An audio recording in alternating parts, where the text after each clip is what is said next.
Division phase के अंदर या एम फेज के अंदर हम टू टर्म्स कंसिडर करेंगे. First one is karyokinesis. वैसे सुन रखी होगी आपने. One is karyokinesis and second one is cytokinesis. Cytokinesis. One is karyokinesis and second one is cytokinesis. देखो बेटा क्या मतलब होता है उसका. अगर कोई भी सेल टू डॉटर सेल्स के अंदर डिवाइड हो रही है तो बेटा ये जरूरी है कि जनरली एक सेल जो है, एक पेरेंट सेल जो है, उसके अंदर एक न्यूक्लियस होता है. तो अगर बेटा उससे टू डॉटर सेल्स बनेंगी तो उसके लिए ये जरूरी है कि उसके अंदर पहले न्यूक्लियस का क्या हो, डिवीजन हो. अच्छा, उसके बाद ये जरूरी है टू डॉटर सेल्स हो, न्यूक्लियस डिवाइड हो गया तो बेटा उसका जो साइटोप्लाज्म है उसका भी डिवीजन होना चाहिए, तभी तो क्या बनेंगी, टू डॉटर सेल्स बनेंगी. तो उसी के बेसिस पर, और ये जो डिवीजन होते हैं, न्यूक्लियस का डिवीजन है या साइटोप्लाज्म का डिवीजन है, ये किसके अंदर होता है बेटा, इन द एम फेज. ठीक है, in the M phase.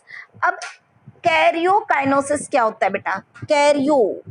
Cairo का मीनिंग अगर हम बात करते हैं, अगर हम बात करें कैरियो का मीनिंग होता है बेटा न्यूक्लियस. कैरियो का मीनिंग क्या होता है, न्यूक्लियस. ठीक है. और काइनेसिस मीन्स डिवीजन. ठीक है, it means division of nucleus. Division of nucleus is called karyokinesis. जब न्यूक्लियस का डिवीजन होगा तो बेटा हम उसको क्या कहेंगे, कैरियोकाइनोसिस. ठीक है. सेकेंड टर्म हमने कही बेटा साइटोकाइनेसिस. साइटो वर्ड जो है ये यहाँ पर किसके लिए है, साइटोप्लाज्म के लिए. ठीक है, किस चीज के लिए, साइटोप्लाज्म के लिए. It means division of cytoplasm is called cytokinesis. तो एम फेज जो है वो किससे स्टार्ट होती है बेटा, it starts with nuclear division, और एंड्स विद साइटोप्लाज्म डिवीजन. कोई भी एम फेज जो है, एम फेज जो होती है बेटा वो होती है division phase. It started from the karyokinesis. Mean start कहाँ से होगी, जब न्यूक्लियस का क्या होना स्टार्ट कर, डिवीजन होना स्टार्ट करे तो उसको हम क्या कहेंगे, karyokinesis. And ends with cytokinesis. कि डिवीजन की जो लास्ट स्टेज होगी वो कहाँ पर एंड हो जाएगी, जब साइटोप्लाज्म का क्या हो जाए, डिवीजन हो जाए. तो ये टू फेजेस हैं बेटा, interphase and M phase. Interphase के अंदर आएगी G1S एंड G2 फेज. जो एम फेज है बेटा, एम फेज के अंदर हम टू टर्म्स लेके चलते हैं, कैरियोकाइनोसिस एंड साइटोकाइनेसिस. अच्छा, अब क्या होता है बेटा कि हमने ये पूरा सेल साइकिल कर लिया कि इंटरफेज के अंदर तीन फेजेस है और एम फेज है. एम फेज मींस बेटा माइटोसिस एंड मियोसिस. ठीक है, इसीलिए हम इसको क्या कह रहे हैं, एम फेज कह रहे हैं, माइटोसिस एंड मियोसिस के बेसिस पे. ठीक है. नाउ कई बार क्या होता है कि कुछ सेल्स जो हैं इंजरी की वजह से क्या हो जाती हैं, डेथ हो जाती है. और ये सेल्स जो हैं फर्दर डिवाइड नहीं हो सकती हैं. देखो कुछ सेल जो हैं वो किसी रीजन की वजह से क्या हो जाती हैं, डेड हो जाती है. ऑब्वियस सी बात है बेटा, हमारी सेल्स जो है वो टाइम टू टाइम डेड होती जाती हैं और उनकी जगह दूसरी सेल्स क्या होती हैं, फॉर्म होती हैं. तो जो सेल्स डेड हो गई हैं वो डिवाइड नहीं हो सकती हैं. ठीक है.